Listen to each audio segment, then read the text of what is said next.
Manoj Mehta. You are watching me on Student Academy channel, and I am your Mehta sir for teaching you spoken English.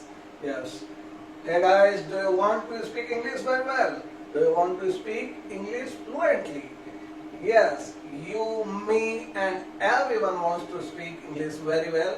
So, this is the channel and this is the video, this is the teacher for you, for teaching you spoken English very easily.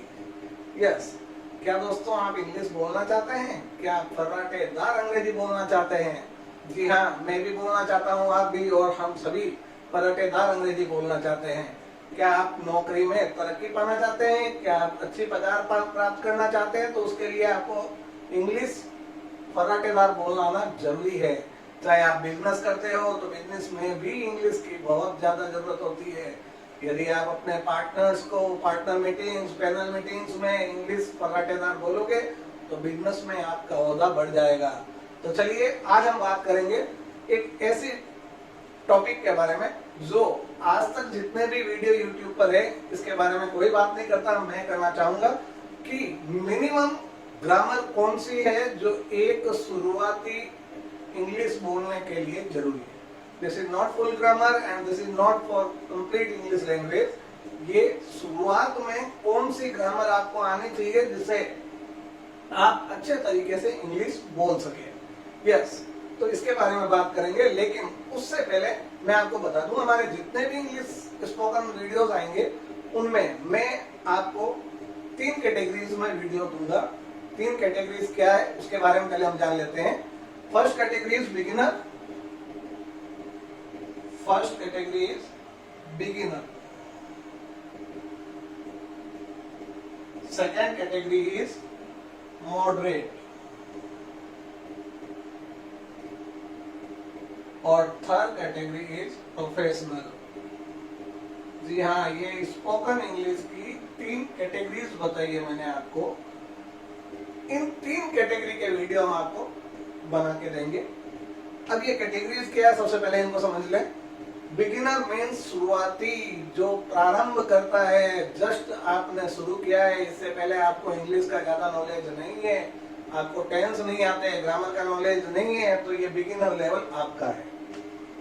और यदि आपको tense आते हैं, टूटी-फूटी grammar भी आती है, आप अच्छे से वाक्य भी बना लेते हैं, लेकिन बोलने में आपको झिझक है, या कोई कई वर्ड ऐसे हैं जो हिंदी में आपको पता है लेकिन इंग्लिश में उस वर्ड को कैसे बोलते हैं। जैसे ये तो एक छोटी मोटी बात है, या ये एक छोटा मोटा आदमी है, तो इस छोटे मोटे आदमी को इंग्लिश में कैसे व्यक्त करोगे? तो this he is an ordinary man, यानी वह एक छोटा मोटा आदमी है या वह एक आम आदमी है। तो इस प्रकार की जो चीजें हैं वो आपको मिलेगी मॉडरेट लेवल में। इस लेवल के जो भी व्यूअर्स हैं उनके लिए मैं ये मान के चलूंगा कि उनको टेंस का नॉलेज है, और जो मिनिमम क्वालिफिकेशन जो आज मैं बताने जा रहा हूँ ग्रामर लेवल पे, वो उनको अच्छे से आती है। उसके बाद उनका ये लेवल मॉडरेट हो जाएगा। चलिए, थर्ड लेवल जो है प्रोफेशनल, यानी वे जो इंग्लिश अच्छे से लिख लेते हैं, बहुत अच्छे से सेंटेंस बना लेते हैं, लेकिन बोलने में अटकते हैं या ज्यादा तेजी से नहीं बोल पाते हैं, या कई वाक्यों को इंग्लिश में ट्रांसलेट करते वक्त उनको तकलीफ आती है। तो इस प्रकार के लोगों को या इस प्रकार के व्यूअर्स को मैं प्रोफेशनल इंग्लिश के लिए भी अलग से वीडियोस दूंगा। चलिए, यदि आपको जनरल इंग्लिश आती है तो उसको प्रोफेशनल इंग्लिश मैं बनाऊंगा। सबसे पहले प्रोफेशनल इंग्लिश क्या होती है, मैं छोटा सा एक उदाहरण देता हूँ आपको। जल्दी ही हम किसी बात को बोलने में अधिकतर जनरल वर्ड्स का यूज करते हैं। जैसे मुझे कुछ चाहिए, इसको आप जनरल इंग्लिश में बोला जाएगा I need something, I need something. लेकिन यदि ये प्रोफेशनल लेवल पे बोली जाएगी, यदि ये बिजनेस लेवल पे बोली जाएगी, यदि एग्जीक्यूटिव क्लास इसको बोलेगा तो वह क्या बोलेगा, आई रिक्वायर समथिंग, यानी मुझे कुछ चाहिए, मुझे कुछ जरूरत है। तो ये फर्क होता है प्रोफेशनल लैंग्वेज में। तो हम अब बेहिचकिचाहट वीडियो देखते रहिए, हर वीडियो को देखें, हम बहुत अच्छी इंग्लिश बोलने की ऐसी बहुत सी ट्रिक्स आपको बताते रहेंगे। चलिए शुरुआत करते हैं हमारे आज के वीडियो की। इसको मैं क्लीन कर रहा हूं। यस, बिगिनर लेवल के लिए ये वीडियो है। स्पोकन इंग्लिश क्लास हमारी है। मैं आपके सामने मनोज मेहता सर, और सबसे पहले स्टार लगा के मैंने टॉपिक लिखा है minimum English grammar required for spoken English, यानी बोलने की इंग्लिश के लिए कम से कम कौन सी ग्रामर आपको आनी ही चाहिए। ग्रामर बहुत लंबी चौड़ी है। कई जने कहते हैं अरे यार इतनी बड़ी ग्रामर याद करके हमको कोई IAS IPS थोड़ी बनना है। ये चीज मैं उनके लिए कह रहा हूँ जो बिजनेस करते हैं, नौकरी करते हैं, अब छात्र नहीं रहे हैं तो वे इतनी ग्रामर नहीं पढ़ सकते, इतनी ग्रामर याद नहीं कर सकते। तो उनके लिए ये एक छोटा सा प्रयास है मेरा कि वो अपनी शुरुआती इंग्लिश के लिए इन 5 जो मैं टॉपिक्स के अंदर सब टॉपिक्स है, यहाँ पे देख के वीडियो आप खत्म मत कर लेना, क्योंकि इनके अंदर कुछ चीजें हैं जो मैं अब बताने वाला हूँ। चलिए, सबसे पहली चीज है जो इंग्लिश में इंग्लिश की रूट यानी जड़ कहलाती है टेंस। अब टेंस होते हैं 12 प्रकार के। 3 प्रकार के काल हिंदी में बताए गए हैं, वर्तमान काल, भूतकाल और भविष्य काल।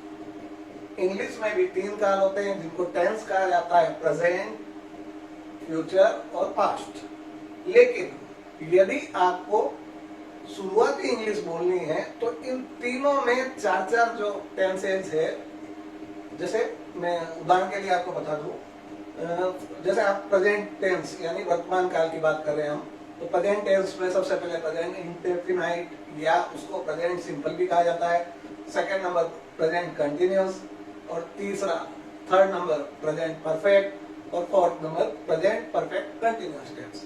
सेम यही टाइप पास्ट में भी है, यही टाइप फ्यूचर में भी है। लेकिन हमें क्या करना है, यदि शुरुआती इंग्लिश बोलना चाहते हैं, अब आपने पढ़ाई छोड़ दी है या आप सिर्फ इंग्लिश बोलने की शुरुआत कर रहे हैं, पढ़ाई भी कर रहे हैं लेकिन ज्यादा इंग्लिश नहीं आती है आपको, तो सबसे पहले आपको टेंस में कौन सी चीजें आनी चाहिए वो मैं बता रहा हूं। सेकंड नंबर टेंस, जिसको हम कंटिन्यूअस टेंस कहते हैं।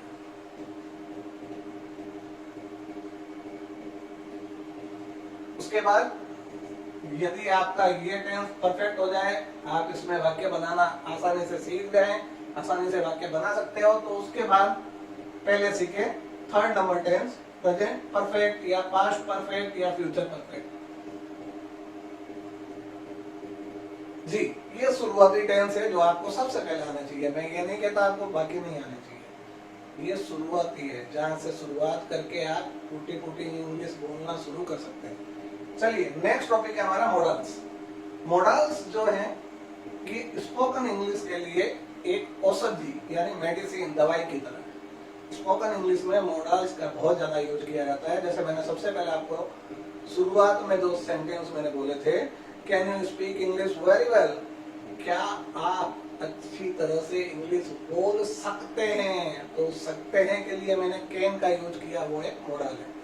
तो मॉडल में कौन कौन से होते हैं, कैन, कुड, मे, माइट, ठीक है, ऐसे बहुत सारे हैं, 10-12 मॉडल्स जो है वो मिनिमम आपको आना चाहिए, ought to, ठीक है। तो इन मॉडल्स के बारे में जानने के लिए आपको पहले टेंस जानना जरूरी है, नहीं तो मॉडल्स आप नहीं कर सकते। तो ध्यान रखिएगा, ये पांचों एक साथ जरूरी है। थर्ड नंबर मैंने लिया है पार्ट ऑफ स्पीच को, यानी पार्ट ऑफ स्पीच जैसे हमने हिंदी में व्याकरण पढ़ी है, संज्ञा, सर्वनाम पढ़े, तो वैसे ही इंग्लिश में भी संज्ञा, सर्वनाम यानी नाउन, प्रोनाउन, वर्ब, क्रियाएं, एडवर्ब, सहायक क्रियाएं, ये सब चीजें होती है, ये पार्ट ऑफ स्पीच होती है, ये आना बेहद जरूरी है। वैसे तो ये टेंस से ऊपर की चीज है, यानी टेंस से पहले ये सीखी जाती है, लेकिन आप डायरेक्ट टेंस भी सीख सकते हैं, इनके बारे में आपको जनरल नॉलेज होना जरूरी है। तो मैंने इसको थर्ड नंबर पे लिया है।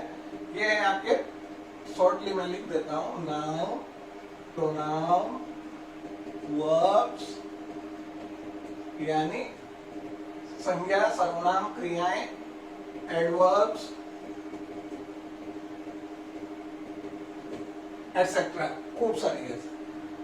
चलिए, मान लीजिए आपको टेंस आ गए, मॉडल्स आ गया, पार्ट ऑफ स्पीच आ गया, उसके बाद चीज आती है active passive voice. Active passive voice. अब एक्टिव पैसिव वॉइस भी आपको आना जरूरी है। इसके अलावा एक और इसके जैसा टॉपिक होता है, इसलिए मैं यहाँ एंड लिख रहा हूं इसके साथ, एंड नरेशन। नरेशन यानी क्या होता है? Direct indirect speech. एक तो मैं कहूं राम कहता है ये मत करो, और दूसरी तरीके से उसको कहा जा रहा है कि ये मत करो ऐसा राम ने कहा है। तो ये डायरेक्ट इनडायरेक्ट स्पीच हुए, इनका भी नॉलेज आपको होना चाहिए, जिसको नरेशन कहा जाता है। चलिए next, last but not least. ये लास्ट है लेकिन लीस्ट नहीं है, यानी ये बहुत महत्वपूर्ण है। I am giving star for that. Vocabulary. Vocabulary के लिए आपको क्या करना चाहिए? वोकेबलरी का मतलब होता है शब्दों का आपको ज्ञान होना चाहिए। अब आप कहोगे सब तो हमें बहुत आते हैं, आप बड़े ज्ञानी आदमी हो, लेकिन भाई साहब शब्दों को इंग्लिश में क्या कहते हैं ये भी आपको आना आवश्यक है। यदि आपको इंग्लिश में हिंदी के वर्ड को इंग्लिश में क्या कहते हैं ये नहीं आता है तो आप अटक जाओ। मान लीजिए मौसी के घर गए हुए हो आप, और आपको थोड़ी सी क्या चाहिए? हल्दी। आपको चोट आ गई, अब हल्दी को इंग्लिश में क्या कहते हैं भाई पता ही नहीं। वाक्य बनाना आता है, मॉडल्स आता है, ये सब आता है, लेकिन वोकेबलरी कमजोर है। हल्दी को इंग्लिश में क्या कहते हैं नहीं आता है, तो आप क्या कहोगे? हे मौसी please give me some haldi. No mausi please give me some turmeric.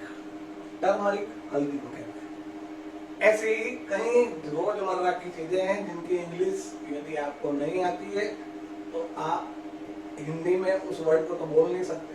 बाकी सब चीजें आ गई, यदि शब्दों का ज्ञान नहीं है कि हिंदी, यानी हिंदी की जगह आपकी जो भी मदर टंग है, जो भी आपकी स्थानीय भाषा है, जैसे वो मराठी भी हो सकती है, गुजराती भी हो सकती है, तमिल भी हो सकती है, उड़िया भी हो सकती है, तो उसमें जो शब्द आपको आते हैं उनको इंग्लिश में क्या कहते हैं ये आपको आना बेहद जरूरी है।